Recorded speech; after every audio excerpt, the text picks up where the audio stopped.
Dios está de buen humor. En Cristo Él está a tu favor. Esto es lo que venimos aprendiendo en la palabra, observando en las Escrituras. Dios tendría muchas razones para estar enojado. Tendría muchas, menos mal que no las toma en cuenta. Tiene una razón, por sobre todo, para estar contento, es que te ha salvado, te ha perdonado. Y le amás y le adorás. Entonces, estas cosas, hermanos, que parecen así como, bueno, ¿y quién no lo sabe? Porque la verdad, esta mañana, de lo que estoy diciendo, ¿quién no lo sabe? Todos lo saben. Cualquiera de ustedes que pudiera estar parado aquí podría estar diciendo lo mismo, ¿verdad? Por eso, ¿cuántos recuerdan lo que decíamos la semana pasada? Creo que fue una parte del mensaje o antes de predicar, que más importante que lo que sabemos es lo que creemos. ¿Y qué hacemos con lo que creemos? Sabemos que el Señor está con nosotros, pero a veces nos olvidamos que Él está con nosotros. Pero cuando creemos que Él está con nosotros, ¿qué vas a hacer con lo que crees? Le vas a adorar, vas a manifestar tu gratitud, vas a decirle a tu alma, bendice alma mía al Señor y no te olvides ninguno de sus beneficios. Te vas a exhortar a ti mismo. ¿Qué hacemos con lo que creemos? Ahí está el secreto. Entonces, muchas personas que no les falta conocimiento, tendrían conocimiento para darte la magistral clase que no te imaginas, pero si no hacen algo con lo que creen, puede ser que su corazón esté apagado. Así que, más allá de lo que sabemos, está lo que creemos, porque lo que creemos activa todo lo demás. No activamos a Dios por el conocimiento. Nadie quiere impresionarlo a Dios por el conocimiento. Nadie quiere impresionarlo. Pero ¿sabes qué le impacta al Señor? Que le creas. Que le creas. De hecho, Jesús se toparon con Jesús los que supuestamente sabían todo. Supuestamente lo sabían todo. Y en esos encuentros, fueron encuentros muy fuertes, Jesús tuvo que reprender a muchos de ellos, porque supuestamente lo sabían todo, pero el problema era que no creían. ¿Y qué esperaba ver el Señor en ellos? Que le creyeran. Que le creyeran. Por eso cuando lees los evangelios, que de paso pregunto, a ver, no quiero hacer pecar a nadie si pido que levanten la mano, algunos van a pecar. ¿Estás leyendo los evangelios? Amén. Estás concentrando tu vista en lo que Jesús dijo, en lo que Jesús enseñó. Y aunque te parezca muy infantil, aunque te parezca demasiado sencillo para tu nivel de conocimiento, esas cosas que Jesús dijo, son como para un principiante. No, son siempre para un creyente. Escuché decirle al pastor Edgardo Silvoso, prefiero ser un principiante en la realidad y no un erudito de la historia. La realidad de Cristo presente. Entonces, cuando lees los evangelios, vas a encontrar que los que tuvieron choque con Jesús no eran los que no sabían, fueron los que sabían mucho y le querían discutir. Y el problema de los que sabían mucho era que no creían nada. Y la revelación de Cristo viene para los que se abren y para los que le creen.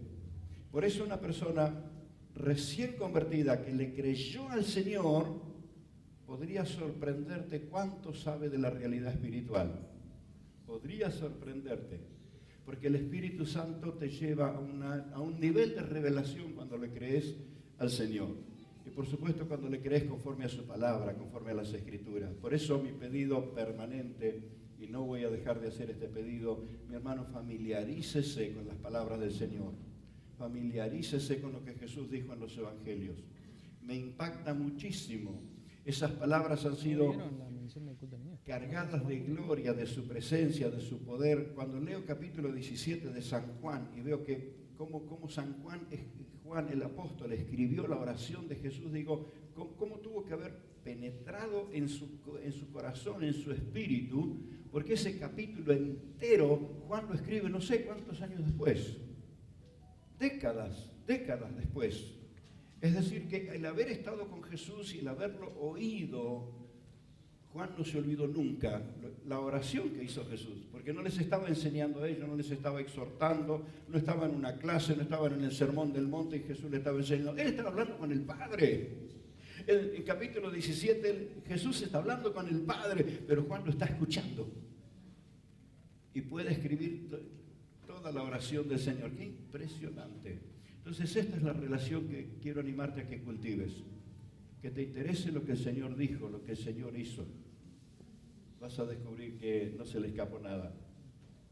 Y quiero continuar con la palabra que venimos compartiendo desde la semana anterior, que es Jesús el que hace los milagros.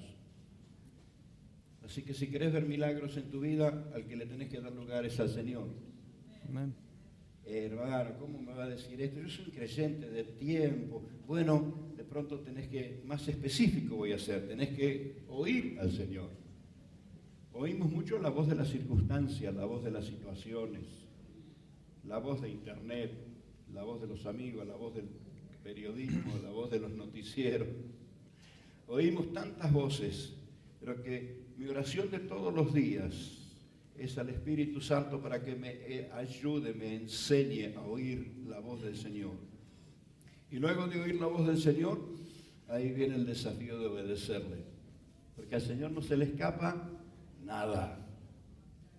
Nada. Hay un dicho que he escuchado algunas veces, ilustrativo, hablando de alguien visionario, observador. ¿Has escuchado el dicho que dice, lo vio debajo del agua? ¿Has escuchado eso? Cuando alguien dice, lo ve debajo del agua. Es decir, que tiene la capacidad de ver lo que nadie ve. Bueno, puedo decirte que Jesús lo vio debajo del agua. Él tiene la capacidad de ver lo que nosotros no vemos, por eso es bueno estar en esa cercanía, en esa relación con el Señor. Y por supuesto, lo que estábamos viendo de las pescas milagrosas, son toda una escuela, toda una enseñanza. Quiero que comprenda que no es haraganería del pastor no cambiar el mensaje. Para que esté tranquilo, tengo varios otros mensajes que predicar, me estoy disciplinando a mí mismo, porque me entusiasman las otras palabras que tengo, pero entiendo que hay mucho para profundizar aquí.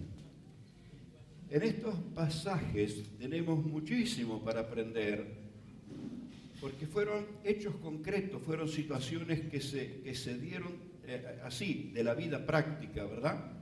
Capítulo 17 en el libro de Juan, leemos de nuevo estos versículos allí, versículo 24.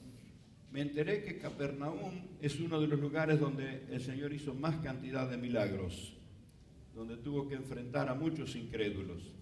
Así que ahí estaban los que andaban buscando qué criticar de Jesús, y cuando llegaron a Capernaum, versículo 24 nos cuenta que vinieron a Pedro los que cobraban los impuestos, los que cobraban las 2 dracmas, le dijeron, vuestro maestro no paga las 2 dracmas. Imagínense que no era una pregunta así como de curiosidad, era una pregunta sobradora. No sabría darle la entonación que tenía, pero así como queriéndolo poner en apuro a Pedro, tu maestro no paga las 2 dracmas. Y él le dijo, sí. La verdad es que Pedro no lo sabía. ¿Cuántas cosas hay del Señor que no lo sabes? Pero podés estar seguro que al Señor no se le pasa nada. ¿Con qué podrías enfrentarte en la vida que todavía no tuviste tiempo de averiguarlo, pero cuando se trata de Jesús podés tener convicción? Y esto es lo que hizo Pedro. Él le dijo, sí, mi Señor paga las 2 dracmas. Y se habrá ido, por supuesto, con la pregunta, Pedro, diciendo, bueno, ahora voy cuando lo encuentre y le voy a preguntar. Pero antes que él le pregunte, cuando Pedro entra en casa, Jesús le dice, primero, ¿qué te parece, Simón? Los reyes de la tierra, ¿de quién cobran los tributos o los impuestos? ¿De los hijos o de los extraños? Ahora lo hace pensar, ¿viste que el Señor en muchas cosas nos hace pensar? Nos hace ejercitar el pensamiento, el entendimiento. Y Pedro dice, bueno, lo cobran de los extraños. Y Jesús le dice, entonces los hijos debieran estar exentos, ¿verdad? Sin embargo, para no ofenderles, ve al mar, echa el anzuelo y en el primer pez que saques, tómalo y que al abrir la boca hallarás allí un estatero, con precisión, la moneda que iba a encontrar y todo. Tómalo y dáselo por mí y por ti. ¿Te gustaría participar en un milagro como ese? Lo primero, para participar en un milagro como ese, tenés que estar dispuesto a hacer las cosas para el Señor. Bien nos enseñaba el pastor Matías. ¿Qué harías si el Señor te da bienes, te da recursos? Qué contento, qué fiesta que hacemos. Pero te pregunto, ¿y la parte del Señor qué harías? ¿Qué harías con la parte del Señor? ¿Viste? Cuando éramos chicos, no estábamos formados todavía como personas maduras, así que cuando nos daban algo lo queríamos agarrar todo para nosotros. ¿Qué problema cuando teníamos unos cuantos en casa? ¿Qué tal si el Señor te bendice, te prospera? Qué lindo, ¿verdad? Ya hacemos números, cifras, ¿qué vamos a hacer? Y tenemos que ser francos y decir, nos hemos olvidado de la parte que le pertenece al Señor. Y el Señor le dice, no vas a pasar vergüenza, Pedro, no vas a pasar vergüenza. Anda, échalo al suelo y en el primer pez que saques, ahí está, paga lo mío y paga lo tuyo. Y me llama la atención que el Señor le dice, primero paga lo mío. ¿Qué tal? ¿Quién está primero? Dáselo por mí y por ti. ¿Qué habría hecho naturalmente Pedro si el Señor no le hubiera dicho esto? Pedro hubiera cifrado enseguida ilusiones de lo que iba a hacer con todo. Pero estamos claros, ¿cuánto le dicen al Señor? Siempre serás el primero en mi vida. Tal vez sea un principio espiritual que debemos aprenderlo, porque por cierto, Dios nos ha bendecido muchas veces. Y yo, pastor, ¿para qué me hace acordar de esto? Dios nos ha bendecido y nos hemos quedado con todo. Hemos priorizado primero lo nuestro y nos hemos olvidado del Señor. Entonces, no hemos sido el administrador que debimos ser. Pero Jesús hace el milagro, ninguna duda. ¿Quién hace los milagros? El Señor. Y alguien puede decir, para, yo lo que tengo porque me lo gané. Yo me levanto a la madrugada, pongo el lomo, yo trabajo. Sí, está bien, perfecto. Ahora te pregunto, ¿quién te da el aire para respirar?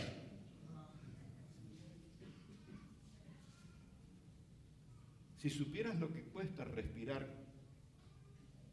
asistido con oxígeno, más allá de llevarte el tubo al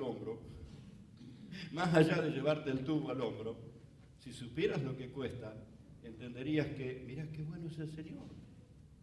¿En algún momento el Señor te ha reprochado del aire que te da para respirar? No. Entonces, hay algo que nosotros tenemos que aprender en nuestra vida, que llega a ser una práctica espontánea, está establecido en todo sentido, ahí está en el mandamiento, amarás al Señor tu Dios. ¿Quién tiene que estar primero en nuestra vida? El Señor. Las necesidades nos hacen obedecerle al Señor por aprietos. Pero ¿qué tal si aprendiéramos a obedecerle al Señor por lo que está establecido y no por la necesidad que nos aprieta? Sería una excelente escuela, ¿verdad? Con excelente entrenamiento. Voy a obedecerte, Señor, por lo que estableciste en tu palabra, independientemente a lo que la vida a veces me apriete. Entonces, ahí está Pedro aprendiendo un principio espiritual. El Señor no, me acuerdo que el domingo pasado estaba diciendo, aunque te mande a pagar, no te va a dejar pagando.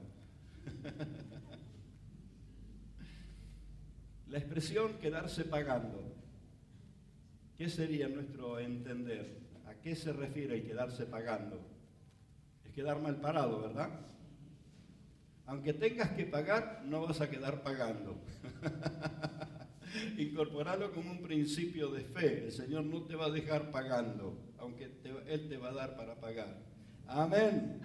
Gloria a Dios. El otro pasaje que tenemos en Lucas, y este ha sido mi pedido a todos los hermanos que ministran, por favor, por más apurado que esté, cante menos, pero lea por favor la Biblia. Les estoy pidiendo que todos los días de la semana la Biblia sea leída, es palabra del Señor. Vamos a Lucas capítulo 5, ahí en los primeros versículos del capítulo 5. Aconteció que estando Jesús junto al lago de Genezaret, el gentío se agolpaba sobre él para oír la palabra. Había hambre de la palabra, el deseo de oírle. ¿Qué viniste a hacer esta mañana aquí? ¿Cuántos dicen vine para oír palabra de Dios? Por esto estamos aquí en este lugar. Siempre digo, y ahora que viene el invierno, estamos viendo cómo vamos a hacer para que no te me mueras de frío. Bueno, vaya preparando el abriguito de invierno. Nadie viene a este lugar por lo acogedor del edificio, por las comodidades. Yo sé que estás acá porque venís a buscar del Señor para oír su palabra. Y yo sé que Dios te está hablando. El gentío se agolpaba para oír la palabra del Señor y Jesús vio que se le venían encima, que había unas barcas ahí, se subió a las barcas y pidió que lo aparten un poquito de la orilla. Porque los pescadores habían descendido de las barcas, estaban lavando las redes, habían venido de la noche del fracaso. Y entró Jesús en una de aquellas barcas, la cual, ¿de quién era? Otra vez de Pedrito. De Simón Pedro. Y le rogó que la apartase un poquito de la tierra, alejame un poquito, porque la gente se le venía encima, ¿verdad? Y sentándose, enseñaba desde la barca a la multitud. ¿Sabe que tengo una pregunta? Quizás antes que llegue al cielo el Señor me dé la respuesta. ¿Qué habrá enseñado Jesús sentado en la barca de Pedro? Me lo pregunto siempre cuando llego a este pasaje. ¿Cuál de todas las enseñanzas del Señor fueron dichas desde la barca de Pedro? Porque no le quedó otra a Pedro que estar ahí. El Señor está hablando a la multitud, me imagino a Pedro mirando a la multitud, pensando cuándo va a terminar, porque yo trabajé toda la noche, estoy agotado, me quiero ir a mi casa. Y ahí está la gente que quién sabe, no tenían nada que hacer, por eso vinieron. Y Pedro está en medio de todo eso, pero está oyendo palabra del Señor. ¿Verdad? Una práctica que, bueno, nos pasa a veces como a Pedro, ¿verdad? Estamos oyendo palabra del Señor, pero nuestra mente se debate en pensamientos. El Señor está hablando, pero nuestra mente está en la turbulencia de la angustia, de la necesidad, del fracaso, del problema, de las malas noticias. Pero la palabra del Señor se ve que entró en el corazón de Pedro. Se ve. Cuando Jesús terminó de hablar, le dijo, no creo que haya pescado boga, pero de pronto, él le dijo, boga mar adentro. Boga mar adentro y echar la red para pescar. Así que si pescaron boga, no sé, esto es una interpretación muy personal, va dentro de una cota de humor. Se llenó de bogas la barca. Boga mar adentro y echar la red para pescar. Y ahí donde Simón le dice, Señor, mira maestro, toda la noche hemos estado trabajando, estoy agotado, estoy cansado y no hemos pescado nada. ¿Y por qué le obedece? Por la palabra. ¿Tendría ganas Pedro? ¿Le sobraba fuerza? ¿Venía de hacerse una siesta? ¿De comerse un asado? Ese trasnoche no fue un trasnoche de celebraciones, esa fue un trasnoche de trabajo. Así que imagínatelo cómo estaba, ya había lavado las redes, tenía ganas de irse a la casa y poner el rostro y decirle a la familia, hoy no comemos, no tenemos nada. Decirle a sus acreedores, no te puedo pagar.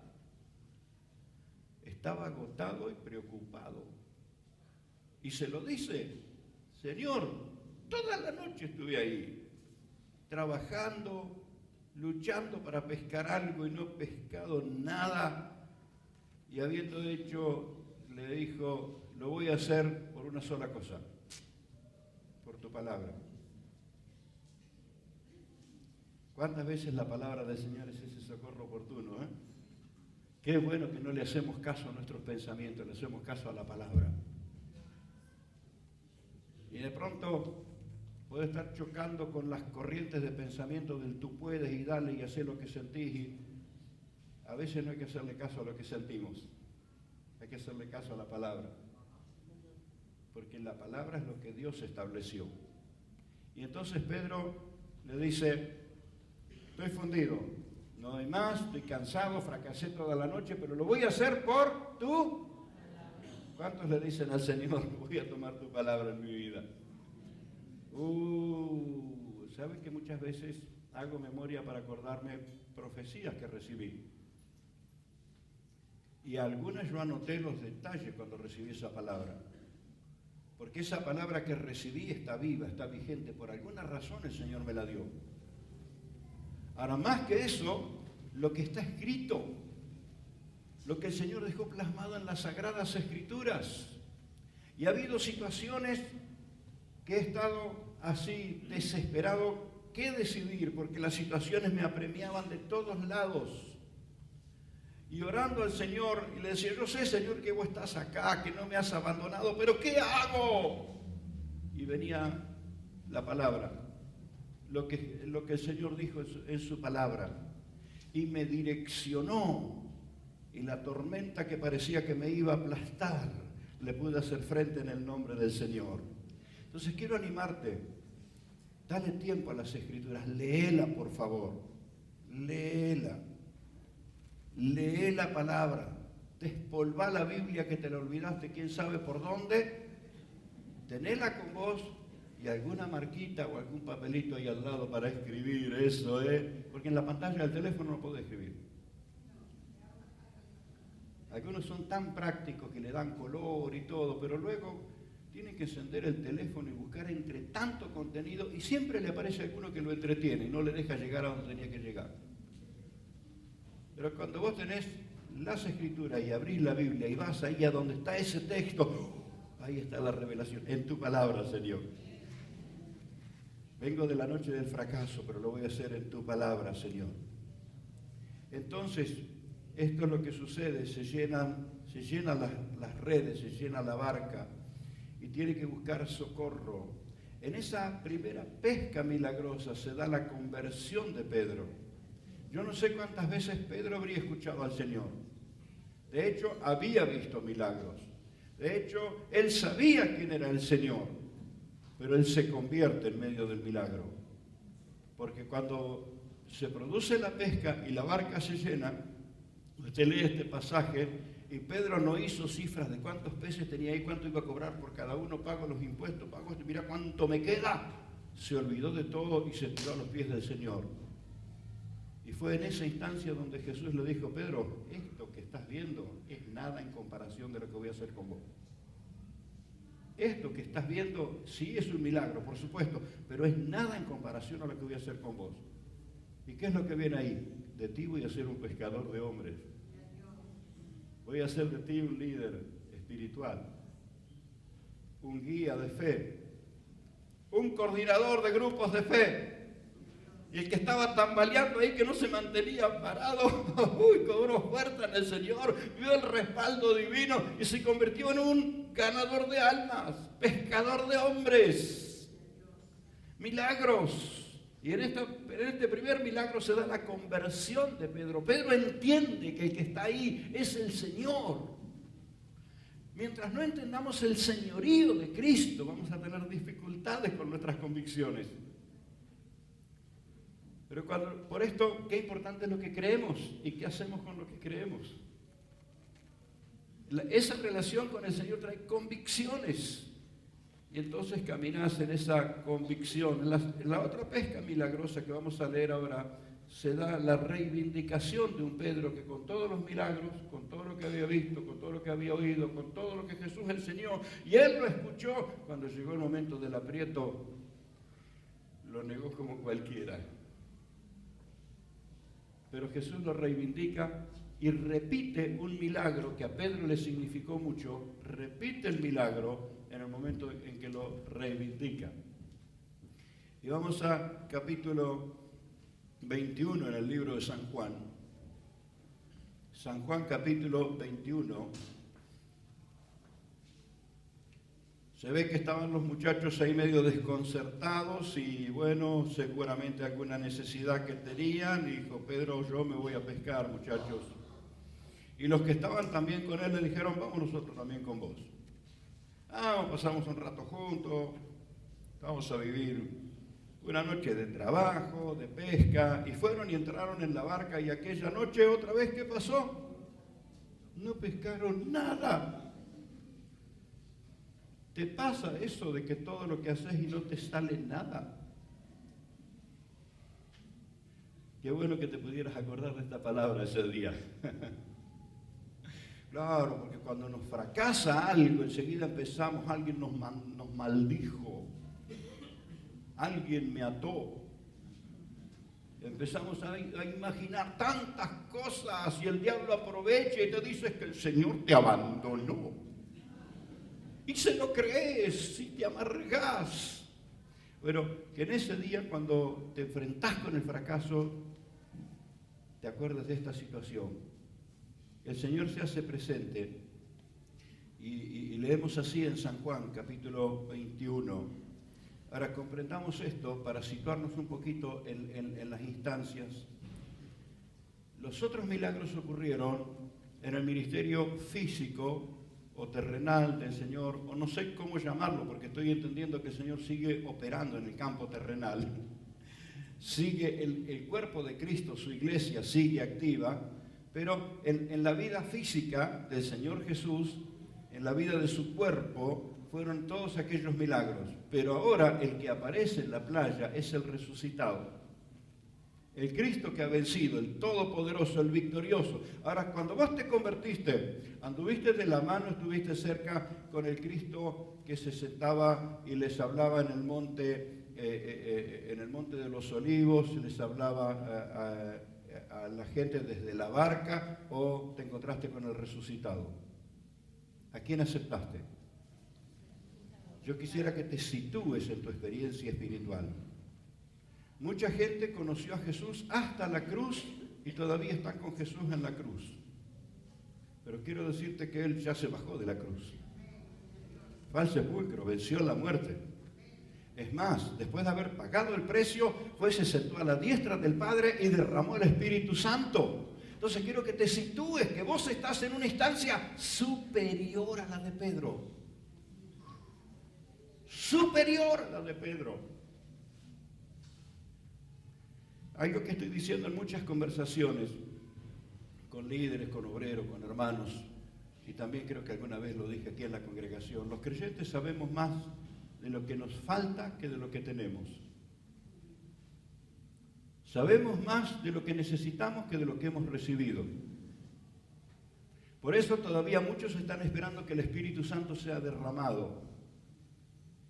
Y desde aquella vez que me paró en seco el Espíritu y me dijo: estoy siendo derramado desde Pentecostés, empecé a pedirle perdón desde allí. No, Él está siendo derramado y yo tengo que abrirme para ser lleno. Buscar la llenura, sí, buscar la llenura y entregarte para vivir en la llenura. Quiero decirte que Jesús ya fue crucificado, ya pagó el precio, ya resucitó, está a la diestra del Padre intercediendo por ti y derramó el Espíritu Santo sobre tu vida, porque esto es lo que te ha sido dado. Amén, hermanos. Estamos tan mentalizados a todo lo que nos falta, a todo lo que queremos, a todo lo que no hemos hecho, que no tomamos conciencia de todo lo que hemos recibido. Por eso, saber es una cosa, creer es otra. Cuando vos crees lo que el Señor te ha dado, no te para nadie. Le haces frente a todo.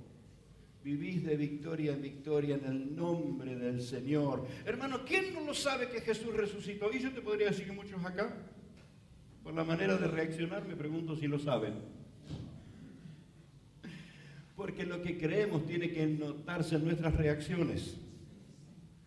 Yo he creído en el que ha vencido. He creído en el que ha resucitado. He creído en aquel que le dio vigencia a toda la palabra de Dios. He creído en aquel que le dio cumplimiento a todas las promesas del Señor. He creído al que abrió el cielo. ¡Gloria a Dios! ¡Aleluya! Lo digo con todo el respeto, porque muchos de mis colegas, siervos del Señor, a veces con un reconocimiento muy grande, hablando ante numerosa congregación, pero es parte del léxico evangélico querer que el cielo se abra. Y yo me pregunto, ¿no están enterados que Jesús ya lo abrió? Ahora quiero preguntarte, ¿ya te enteraste vos que Jesús lo abrió? ¿Te enteraste vos que el Señor lo abrió? Hermanos, esto es fundamental. Porque lo que hizo Jesús fue abrir el cielo. No solamente que lo dijo, de aquí en más van a ver el cielo abierto, sino que Él abrió el cielo. Por eso, en los días de Semana Santa estaba llamando o pidiendo a los hermanos, métase a leer lo que sucedió en esos días. Fue tan fuerte, la tierra entera experimentó la apertura del cielo, de modo tal que los que habían muerto en esperanza resucitaron, las peñas se partieron, la tierra tembló. ¡Cuántos acontecimientos! Y para los más religiosos que sabían de qué se trataba, la cortina del templo, que no dejaba que la vista, no las personas, la vista de la gente no pasara al lugar santísimo, fue roto de arriba abajo. Es decir, que el Padre dijo, no hay más obstáculo para que entres en mi presencia. Por favor, entiende esto. Esta es la diferencia entre el ministerio terrenal físico de Jesús antes de la crucifixión, después de la crucifixión y después de la resurrección. Espero que creas en el Cristo resucitado. Amén. Y aquí viene la otra pregunta, ¿qué haces con lo que crees? Por esto lo que creemos es muy importante porque va a determinar qué es lo que hacemos con lo que creemos. Yo le creo al Señor, todopoderoso, en el cielo, en la tierra y debajo de la tierra. No hay límites para nuestro Dios. Hace poco fue en San Jerónimo. Leía este pasaje, Cristo es Señor en el cielo, en la tierra y debajo de la tierra. Y una hermana que estaba presente me preguntó, y fue bueno porque su pregunta me despertó a un acontecimiento de poquito tiempo atrás, que fue con los 33 mineros en Chile. 720 metros debajo de la tierra. Pero había un creyente que sabía que el Señor era el Señor también debajo de la tierra. El agua que tenían era para muy pocos días y el agua que quedaba tenía todo el proceso para minería absolutamente tóxica, pero como no había otra, el hermano Enríquez, de apellido, oró por esas aguas y hasta que los rescataron estuvieron tomando de ese agua y no se murió ninguno. Habían dejado de buscarlos porque todos los estudios daban que era imposible que ellos estuvieran vivos porque no era posible que hubiera aire. Pero así como lo describieron muchos de ellos y como este siervo de Dios, yo lo oí personalmente cuando él lo explicó, hermano, había una brisa permanente. 720 metros debajo de la tierra. ¿Quién le estaba soplando aliento de vida a esos hombres? ¿Quién? Es más, el Señor le dijo por dónde iba a entrar la broca.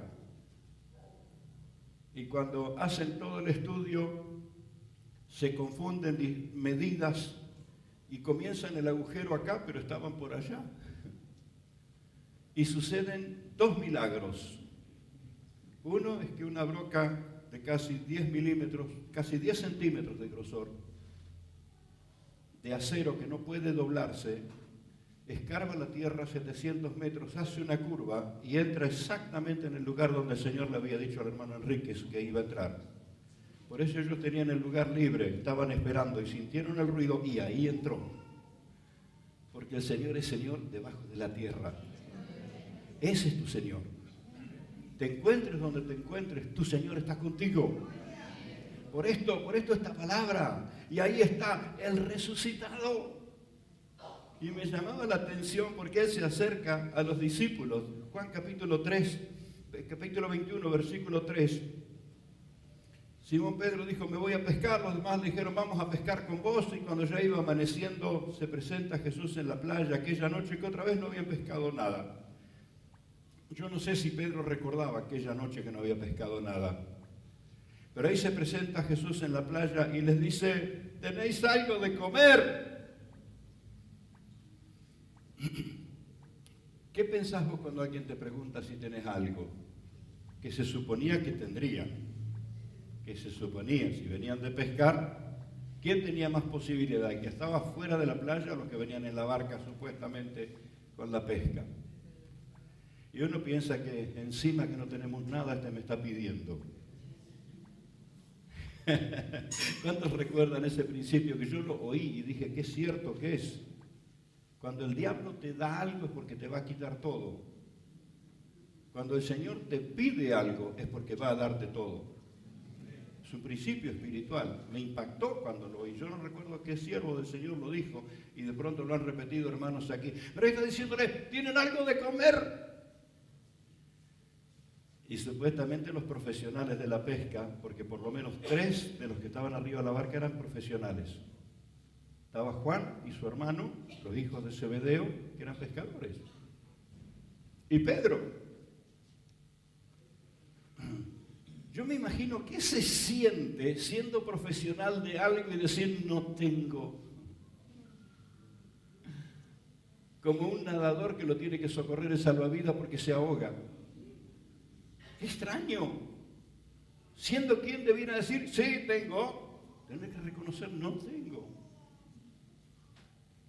No sé qué habrá sentido, pero el Señor les pregunta, y de hecho está clarísimo que Jesús no le preguntó si tenían de comer para que ellos le den de comer, porque cuando salen del agua se encuentran que el Señor ya tenía un pez sobre las brasas.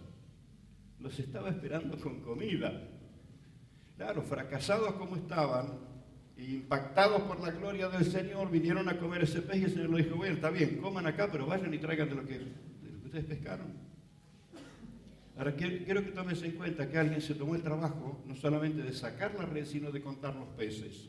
¿Por qué sabemos que hubo 153 peces? En medio del milagro alguien se tomó la tarea. Ahora, te pregunto, ¿se comieron 153 peces? Probablemente el que el Señor hizo habría alcanzado y si no deben haber cocinado alguno más. Pero ¿qué quiero mostrarte? En el milagro anterior, que no habían pescado nada, se llena la barca de Pedro y tiene que pedir socorro que vengan los demás porque la barca se le hundía por la gran cantidad de lo que habían pescado. Quiero que entiendas el principio que se ve aquí clarito. Cuando el Señor opera el milagro genera abundancia. El milagro cubre tu necesidad y la de muchos. ¿Cuántos quieren ser protagonistas en esto? Los milagros cubren tu necesidad y la de muchos. 153 grandes peces sacan en esa ocasión. Quizás con 1, con 2 ya estaba. Ya estaba. Pero ¿qué significa lo demás? Abundancia. Y los milagros del Señor se caracterizaron por la abundancia. En un momento que ellos están allí dudando porque Jesús les advierte de la levadura de los fariseos, de la levadura de Herodes, Jesús les está diciendo, en otras palabras, miren, tengan cuidado con la influencia religiosa, legalista, y tengan cuidado con el pensamiento del gobernante. La fuerza política, la fuerza de gobierno y la fuerza religiosa. Y Jesús les está advirtiendo eso. Y esto, no sé, no quiero usar un dicho porque no sé si está tan bueno, pero ¿cómo se diría cuando alguien se siente como que está en Osaya ahí porque se nos dice esto porque nos olvidamos de traer pan?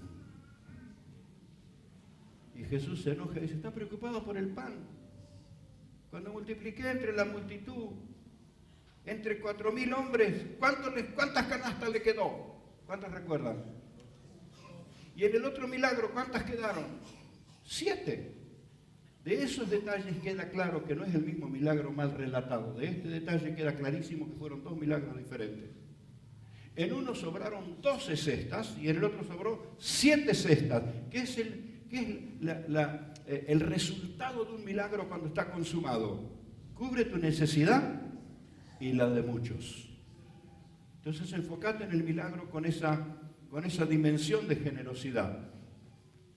Y estos días recordaba que la palabra dice, no vas a pedir prestado, sino que vas a tener para prestar. No vas a tener que andar mendigando, sino vas a tener para cubrir la necesidad de otro. ¿Cuántos le dicen al Señor, yo quiero estar metido en eso? Yo quiero estar metido en esto. Quiero el milagro en mi vida. Impresionante, ¿eh? Entre los que obedecieron al Señor, ¿saben qué fueron los primeros que obedecieron? Los peces. El que fue y buscó el estartero y lo trajo a morder el anzuelo de Pedro, obedeció una directiva divina. Es que la naturaleza oye la voz del Señor. Bien lo decía nuestro hermano Jorge en la predicación el otro día.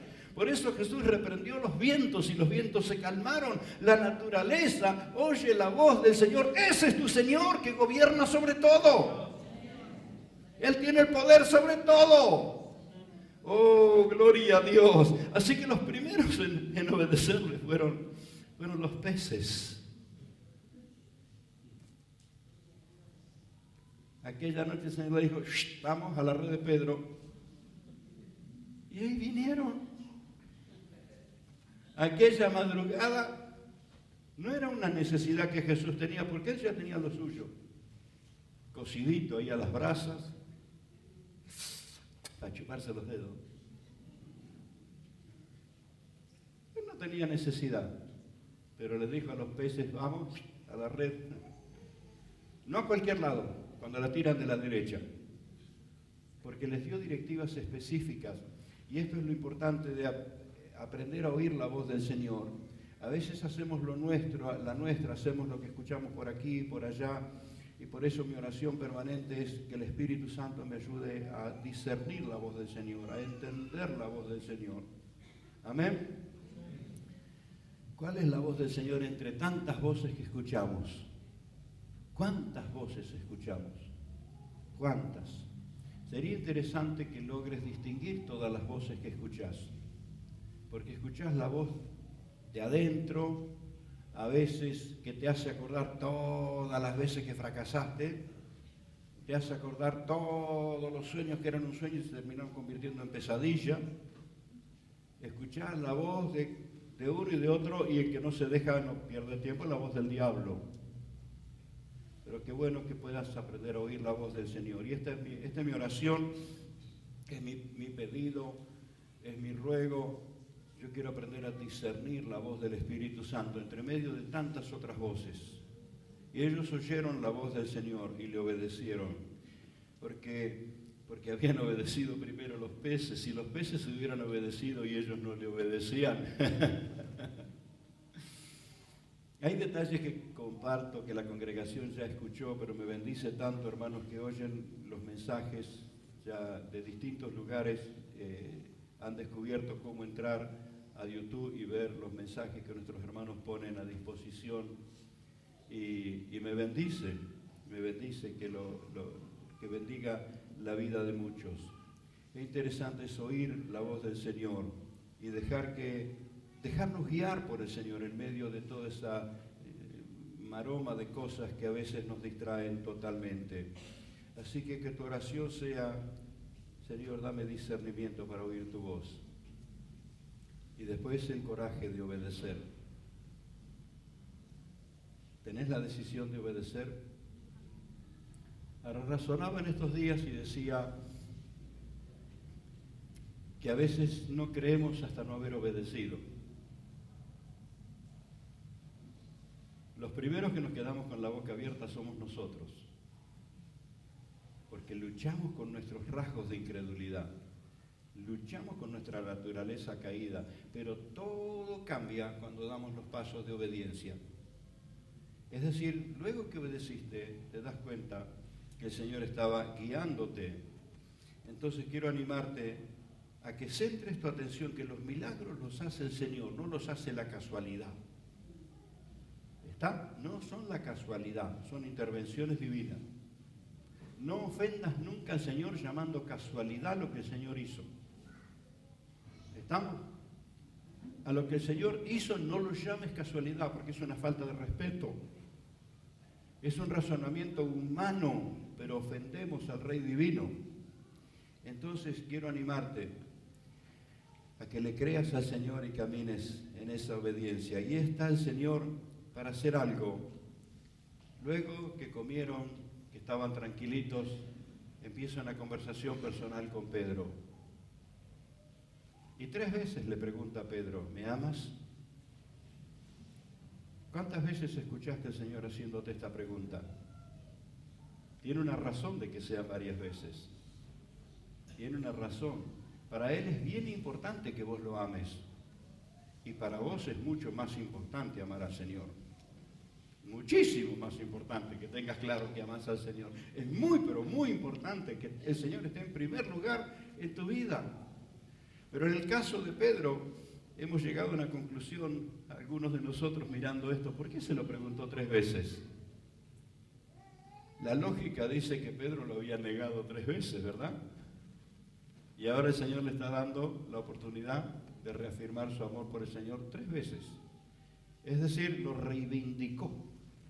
En un milagro, en una pesca milagrosa, fue la conversión de Pedro. Pero ahora en esta pesca milagrosa es la reivindicación de Pedro. Así que es posible que el Señor haga milagros sobre tu vida para reivindicarte. Para que abras tu corazón en gratitud y en una entrega genuina hacia Él, porque Él te quiere reivindicar. ¿De qué? De todas las metidas de pata que hemos hecho como creyentes. Mira, hermano, yo tengo una vida santa, vivo en santidad, y podrías hacer un listado de tu dignidad moral intachable, pero no hablemos nunca de los actos de incredulidad, que son los que no se enteran nadie.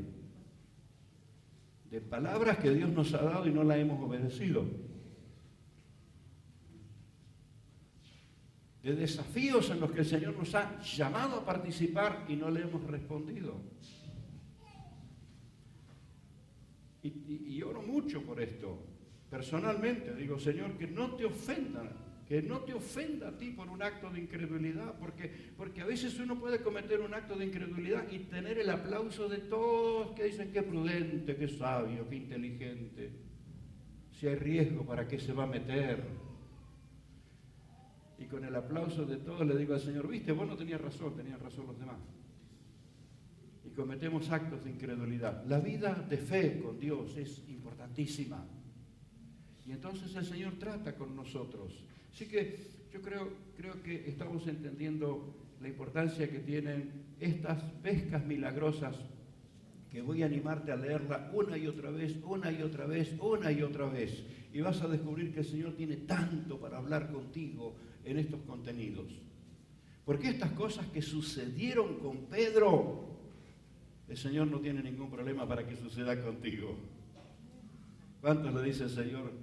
Si a Pedro lo tuviste que reivindicar, ¿sabes cuántas? ¿De cuántas me tenés que reivindicar a mí? ¿Sabes de cuántas, Señor? ¿Sabes de cuántas? Y el Señor no se va a quedar corto, te va a reivindicar.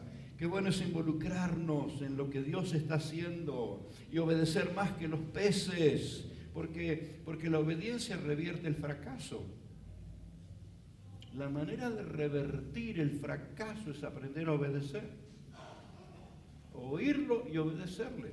Esto revierte el fracaso. Así que yo quiero animarte a ser un protagonista de los milagros del Señor en la vida personal. Y hoy, cuando oramos ahora al final del mensaje, le digas, Señor, en mi vida personal quiero estar metido en lo que estás haciendo.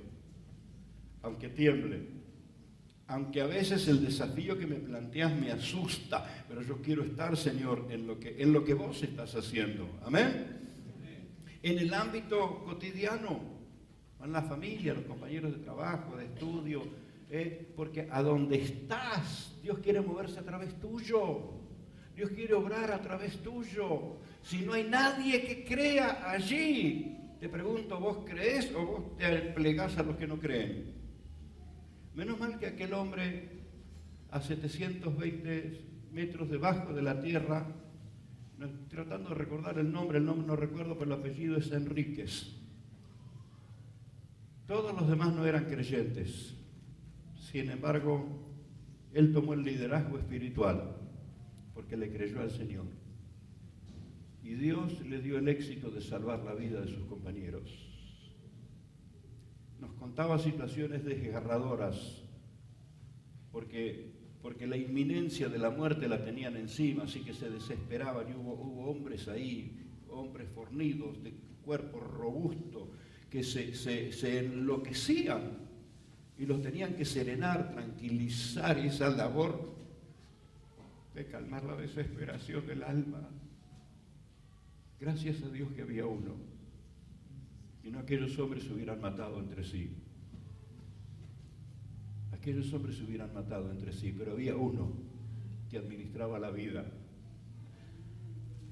Había uno que no perdió la calma.